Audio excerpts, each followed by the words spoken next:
Hello दोस्तों, नमस्ते, प्रणाम। मैं सुषमा पंडित अपने यूट्यूब चैनल पर आप सभी का स्वागत करती हूं। आज मैं आप सबके लिए अवधी नाच गीत, बहुत सुंदर सा गीत है। अगर आप लोगों को पसंद आता है तो लाइक, शेयर, सब्सक्राइब ज़रूर करें और गीत कैसा लगा ये कमेंट में ज़रूर लिखें।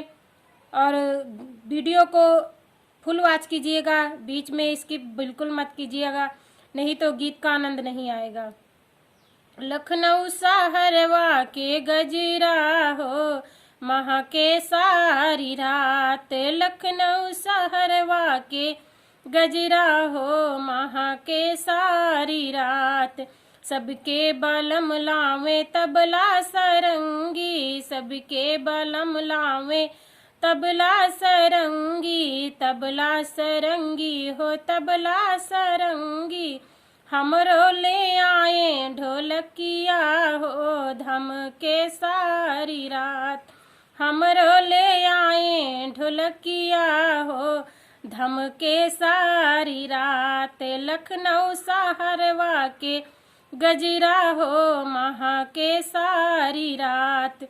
सबके बलम लावे रेशम के साड़ी, सबके बलम लावे रेशम के साड़ी, रेशम के साड़ी हो रेशम के साड़ी।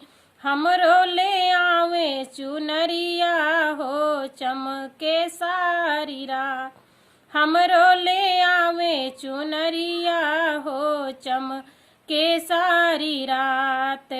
लखनऊ शहरवा के गजरा हो महके सारी रात। सबके बलम लावे मैया बहिनिया, सबके बलम लावे मैया बहिनिया, मैया बहिनिया हो मैया बहिनिया।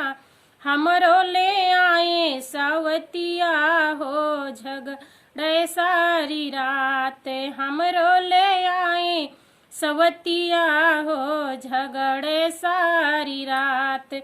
लखनऊ शहरवा के गजरा हो महके सारी रात, महके सारी रात, महके सारी रात। लखनऊ शहरवा के गजरा हो महके सारी रात। हेलो दोस्तों, नमस्ते, प्रणाम। मैं सुषमा पंडित अपने यूट्यूब चैनल पर आप सभी का स्वागत करती हूँ। आज मैं बहुत सुंदर सा नाच गीत लेके आई हूँ। अगर आप लोगों को पसंद आता है तो लाइक कीजिए, शेयर कीजिए और कमेंट में गीत कैसा लगा है ज़रूर बताएं। अगर मेरे चैनल पर नए हैं तो मेरे चैनल सिंगर सुषमा पंडित को सब्सक्राइब कीजिए, बेल आइकन दबाना ना भूलें ताकि हर नई वीडियो आप तक ज़रूर पहुँचे। और वीडियो को फुल वॉच कीजिएगा ताकि आपको गीत का आनंद मिले। नजरिया से दूर राजा हमें ना हटावे, नजरिया से दूर राजा हमें ना हटावे। सास बोली मारे ससुर ताना मारे, सास बोली मारे ससुर ताना मारे। दरवाजवा में ठाड़ राजा हमें समझावे, दरवाजवा में ठाड़ राजा हमें समझावे। नजरिया से दूर राजा हमें ना हटावे, नजरिया से दूर राजा हमें ना हटावे। जेठ बोली मारे जेठानी तना मारे, जेठ बोली मारे जेठानी तना मारे। आंगनवा में ठाड़ राजा हमें समझावे, आंगनवा में ठाड़ राजा हमें समझावे। नजरिया से दूर राजा हमें ना हटावे, नजरिया से दूर राजा हमें ना हटावे। देवर गरियावे ननद मोरी मारे, देवर गरियावे ननद मोरी मारे। सेजरिया पे बैठ राजा हमें समझावे, सेजरिया पे बैठ राजा हमें समझावे।